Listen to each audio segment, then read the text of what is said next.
Welcome to Stroke Forward. My name is Marsha Moran. For the next 40 minutes or so, we are going to talk about things that stroke survivors or any brain injury survivor deals with. If you look at me today, you probably don't see a person who had a stroke, but I feel it. My body functions differently. Do I think I will get back to 100%? Yes, because to think differently is to admit defeat. We will talk to all sorts of people who have been there, from survivors to caretakers to doctors, nurses, therapists, friends, and family who have seen us at our weakest. They have cheered us with their victories, no matter how large or how small. How did we get here? That's what this show is going to tell you. Erin Pasky is a registered dietitian nutritionist and NASM certified personal trainer. Her specialty is guiding people to feel confident in their eating and exercise habits to regain overall health and wellness. Erin specifically helps those with weight and fitness goals, as well as cardiac and digestive concerns. Erin is certified in weight management, food sensitivity management, and has several years of experience in disease prevention and management at Inova Fairfax Hospital. Erin was inspired to start Eat It Erin after working with patients in clinical settings who frequently sought out partnership with a reliable, experienced dietitian outside of the hospital. Erin's mission is to help individuals live their healthiest, most confident lives. Erin provides virtual, one-on-one, individual nutrition, fitness, and wellness coaching. Erin will be your teammate as you create and maintain a balanced lifestyle you can be proud of. So I'm delighted to introduce Erin Pasky to the show. How are you doing, Erin? I'm doing very well. How are you? I'm just fine. Thank you very much. So why is good nutrition important for people who've had brain injuries? So, eating well after a brain injury is key to recovery and long-term outcomes. Choosing healthy foods can help control blood pressure, cholesterol, body weight, which can help reduce a person's risk for having another stroke and may help them with the demands of that brain injury, the therapy that occurs in daily activities. And there are some complications after a brain injury that can make choosing healthy foods very difficult. But our body and our brain still need adequate nutrition to function the way that we want it to. And our baseline needs pre or post brain injury need to be met.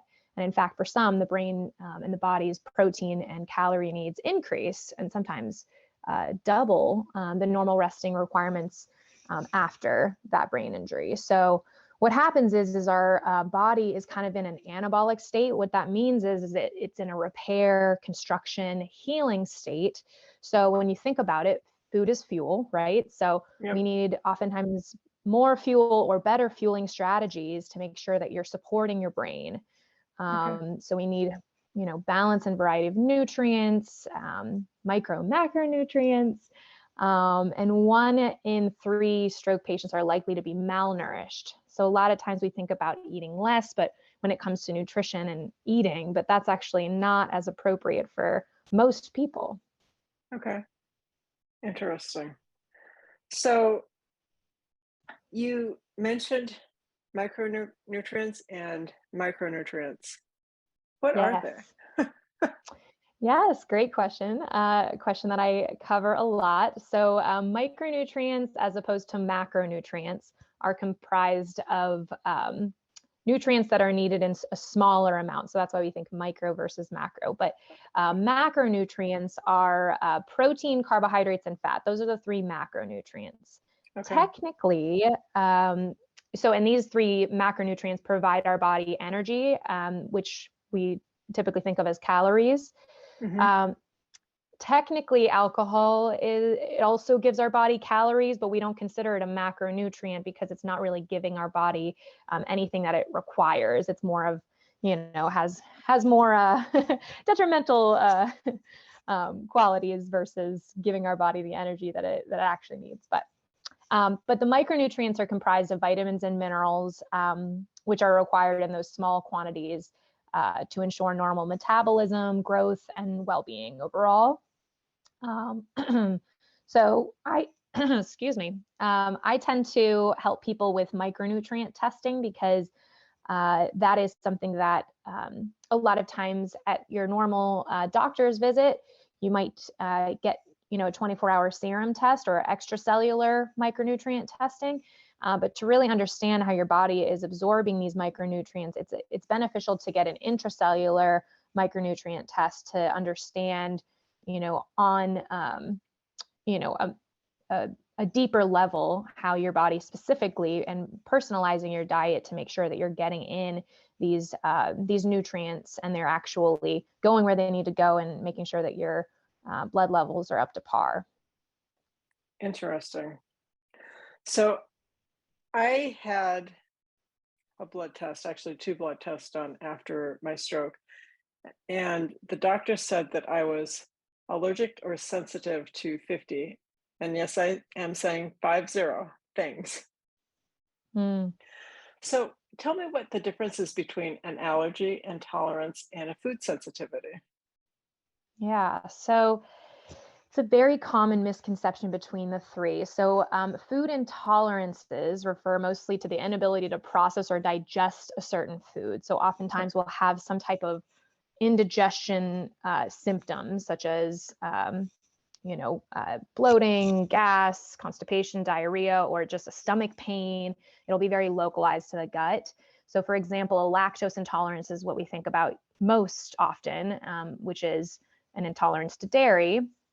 And the best way to control that intolerance is to avoid that food. However, there are certain also supplements that can be beneficial, certain enzymes that can help you, or probiotics, or there's certain times where we can kind of fill in the gaps with certain supplementation that can actually help to heal the gut a little bit more. But usually that food intolerance or that food needs to just be avoided. Whereas a food allergy is a more severe, more acute problem that occurs when someone has an allergic reaction. Is usually it occurs very quickly. It's within kind of a 24-hour period, and it's a response by the body's immune system against something that's seemingly harmless. So we don't only think about food sensitive or food allergies. We also think about allergies to pollen and other, seemingly harmless occurrences in nature that our immune system is responding strongly to. And this is the most dangerous because it can have that anaphylactic shock response and it can cause death, whereas food intolerances and food sensitivities aren't as life-threatening. But with an allergy, oftentimes it will be both localized to the gut as well as skin. You might have some type of rash or skin response that occurs very quickly. Sometimes with allergies, it may cause a headache or a migraine. So it's a little bit more wide range than what a food intolerance would be, right? One thing I will mention within the umbrella of allergies, celiac disease is technically not an allergy. We typically hear, oh, you're allergic to gluten and you have that celiac disease, when in reality, that's actually an autoimmune disease. It's different. Interesting. So yeah, both cases, if you are allergic to gluten or different wheat components, then that's different than celiac disease. However, the outcome is the same. We want to avoid gluten, right? Right, right. That's Yeah. interesting. I didn't know that about celiac disease. Yeah. And so food sensitivities are a little bit more complicated. So after eating certain foods, a large part of the population experiences symptoms that are not related to food intolerances or food allergies or celiac disease. These are referred to as food sensitivities, and it's more of a delayed response. So it doesn't always happen within the first 24 hours of eating a certain food. It may happen up to 72 hours after eating a certain food, and that a certain symptom occurs. And it's not just localized to the gut, it's a wide range of symptoms that may occur. They're not life-threatening, but they're very life disruptive, right? So, it might be joint pain, fatigue, rashes, headaches, brain fog, things that just are I've had some people who come to me that are just so disrupted by just brain fog alone. And we discuss and we get to the bottom of their food sensitivities together. But yeah, gluten is probably the best known trigger for food sensitivities. And there's some controversy about exactly what happens in the body of someone with a food sensitivity. But we do know that it does create an immune reaction that generates a multitude of different types of symptoms. Interesting. So, are people often unaware that they're sensitive to foods? Yes, yes, that is a very common thing. With food allergies, because it's more immediate, right? Hmm. People are able to identify, okay, I know that I'm allergic to shellfish, or I'm allergic. Shellfish, peanuts, and tree nuts tend to be the foods that adults are most likely allergic to. Sesame's on the rise, but those are some common allergies that people will be able to tell, and you would go to an allergist for something like that. However, with food sensitivities, because of the fact that we just there's not as much data, and it's so hard to pinpoint. We're still learning a lot more, but I'm sure, although there's, I think there's about 20 to 30% of the US population that have food intolerances, 10% of adults in the US have allergies, but we don't know a specific percentage of those that have food sensitivities, right? But Right. my guess would be that it would be much more. Right. Okay. Yeah. And when you think So, about that percentage, it's millions, right? yeah, it's scary because you don't really understand what you're allergic to until well, I found out because I went to a doctor, but I wouldn't believe that I was allergic to or sensitive to 50 things. That's Yeah, and so true. and what he told me is that it was causing me to have leaky gut. So, Mhm. what is leaky gut and what do you do about it? Yes. So leaky gut, basically what is happening in the body, it occurs when there is damage to the lining of our intestinal tract, making it more permeable to substances that should not cross that delicate lining. So normally only nutrients from fully digested foods, such as vitamins and minerals, Mhm. um, and fats and amino acids from proteins and simple sugars, that those are the only things that should cross that intestinal barrier. But what happens is the gut becomes leaky, or those undigested particles of foods and bacteria and toxins can kind of enter, and enter our circulation and go to places where they don't belong, causing different, symptoms. Okay. So yeah, many people, experience leaky gut and don't realize it. And it can be silent for a while before symptoms occur. Our Right. bodies are good at adapting and trying to fight it off, and then it doesn't, and then symptoms tend to occur.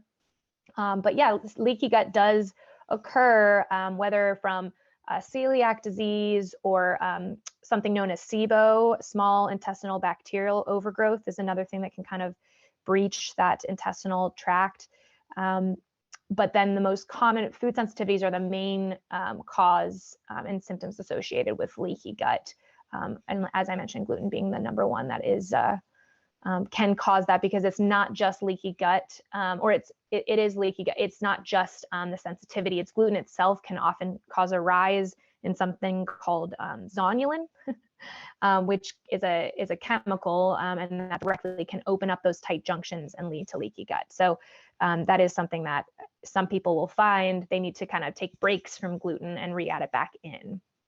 So So, does the sensitivity to food then cause inflammation? yes, yes, it can. Okay. So that's kind of when we are experiencing those symptoms, that's a response to inflammation. Um, Okay. and one thing I will say is that food reactions, especially sensitivities, can improve over time with Hmm. kind of that, you know, steering clear from those foods for a certain amount of time, and everybody's different with that. Our immune systems, our gut microbiome, our bodies are continually changing. Hmm. So what may not sit well with our bodies today, in the future, we may feel fine with those foods. So it's really important at a certain point to liberalize the diet, and it could be good to consider reintroducing foods that you may have been sensitive to, and see kind of which foods you're able to tolerate at a certain point. What happens if I like going to McDonald's or Burger King or Taco Bell or anything like that? Is that Yeah, is that I think bad for me? Well, so I think what's worse is what we do on a normal basis. If we're not consuming a varied diet, a balanced diet, getting more of those nourishing foods in on a regular basis, that is more detrimental than the occasional fast food trip. Now, if somebody's going daily and that's kind of taking the place of a burger made at home, or something that's has a little bit more potential to add some more high quality foods, that's a different story. And of course, everybody's different and needs that personalization of how can we potentially switch that up, to where some people might benefit from switching up the place that they go out for kind of fast casual eating. If they think of Burger King as a place where they really only like one thing, it's like, I would never tell somebody, oh, just go to Burger King and just get a salad instead, because that's not what you really want, right? So I think really there is a place for any food, but it's important to make sure that what we do most often is, going to make the biggest difference, and that consistency will kind of make sure that our bodies are in a healthy place. Okay. So I can sneak out for a burger every now and then. Yes, definitely. Okay. Yes, your body Okay. will not break down overnight. Good. So I've been curious, is there a way for food and your medications to interact? Yes. So it depends on the medication, Okay. but there are blood thinners, statins, blood pressure medications are common to interact with grapefruit and grapefruit juice, and Seville oranges and tangelos. There's a couple of like those deeper, darker orange fruits, not regular oranges, not lime or lemon, not citrus in that way, but grapefruit, Seville oranges, which I think are a darker, deeper orange, and tangelos will have that a specific component in them that interacts and actually interferes with the absorption of that medication. So that's one. Another one that's very common is warfarin or Coumadin, and that's an anticoagulant. So that is a specific medication that can interfere. So it causes, or it helps with blood clotting, and so does vitamin K. So a lot of dark green leafy vegetables, or even blueberries, have that specific, that higher amount of vitamin K that can interact with warfarin or Coumadin. And that is something that it's important to work with your doctor on that, because what I've found in my experience is when you work with your doctor, they can monitor your levels. And if you're eating the same amount of vitamin K each day from these foods that are richer sources, then you may be able to be just fine with your with the levels in your body for the risk for blood clotting.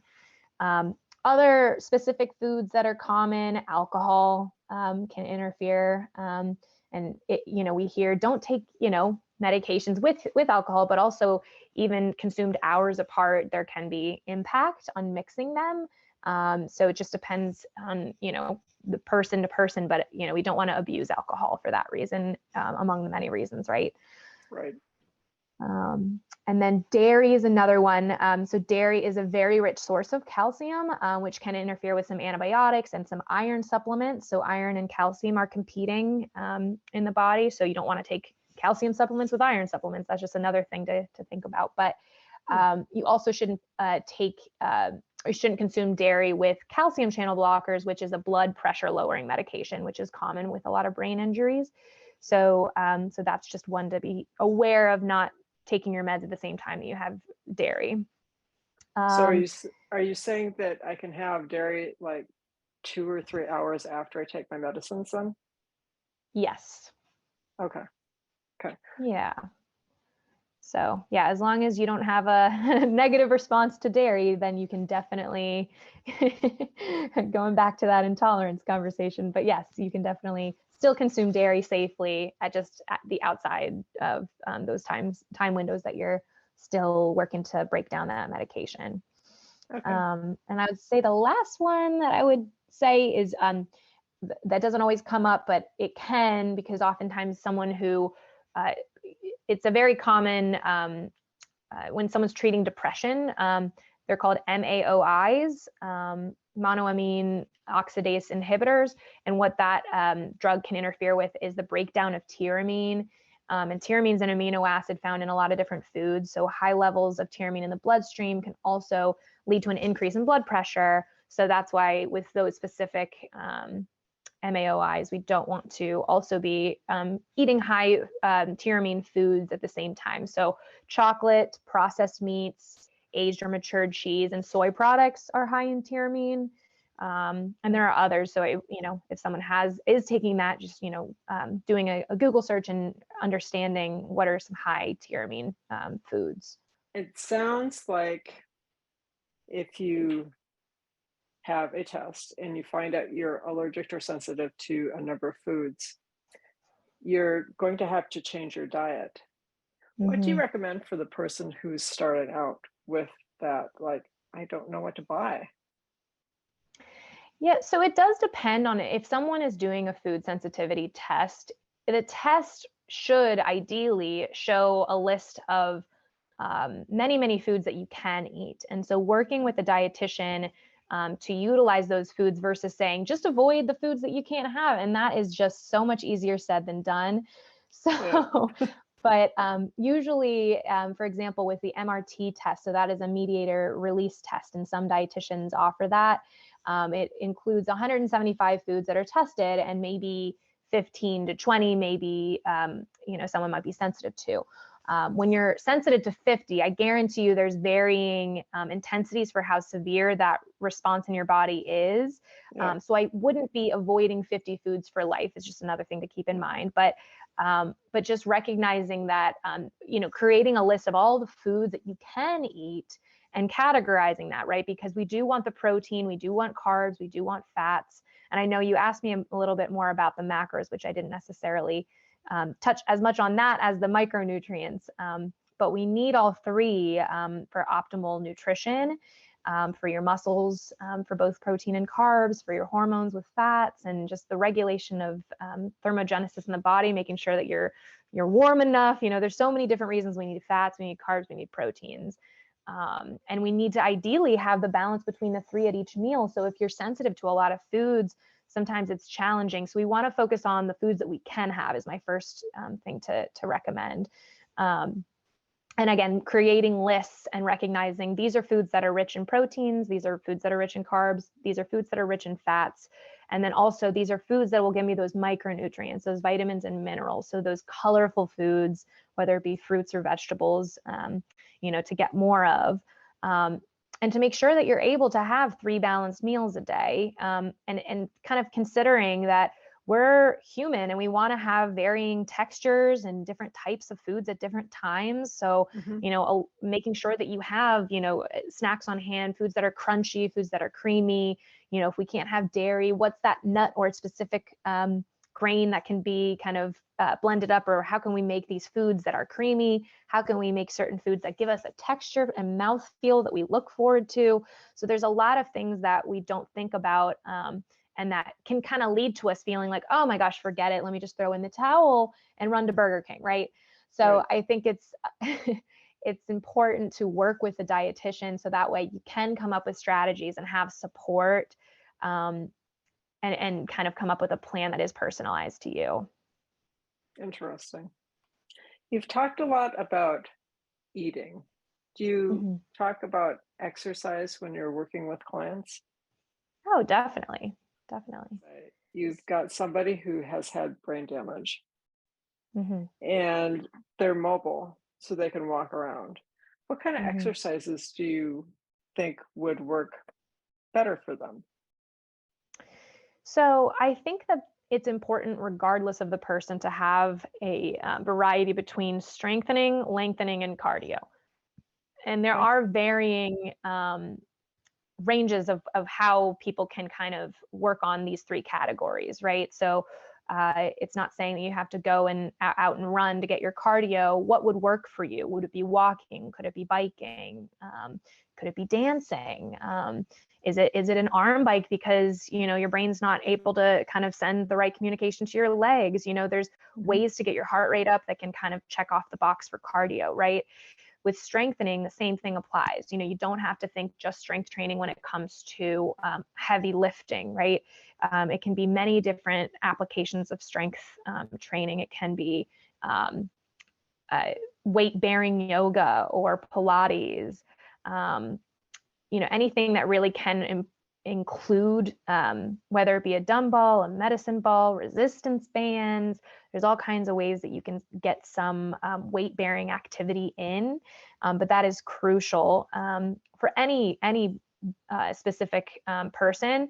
But yes, with brain injuries, it is a very important piece because your body is working just slightly differently than it used to, and your brain may not be sending the signals that it used to. So being able to work your muscles back to a point where they're listening, in a way that you have kind of that brain-body connection, and that your muscles are, growing and maintaining really the strength that they've always had. And that also will benefit your bones. It will benefit so many different functions. Your mood will improve. So I also think with lengthening, so we don't want to just think about strengthening and cardio. We also want to make sure that you're stretching, right? So some people will, be huge avid stretchers. Other people are huge avid cardio individuals, and others are really big in strengthening. And so it's just figuring out where are the gaps within your exercise program, so that way you can slowly build in some different types of movements that your body may not be doing as much as it would be beneficial to do. So if there were one thing that you wanted to tell the audience, what would it be? Yeah, so specifically in regards to nutrition, I would say that healthy eating shouldn't make you focus on the foods you can't have and how your life may be worse off without certain foods. The shift in the focus should really be on what are the foods that we can have and how will that improve my life. Right. So I think that's a big thing. And in regards to nutrition and exercise and lifestyle and sleep and hydration and all the different facets of what can improve our health, keep it simple, right? So decide on one or two habits that are I kind of consider the low-hanging fruit, right?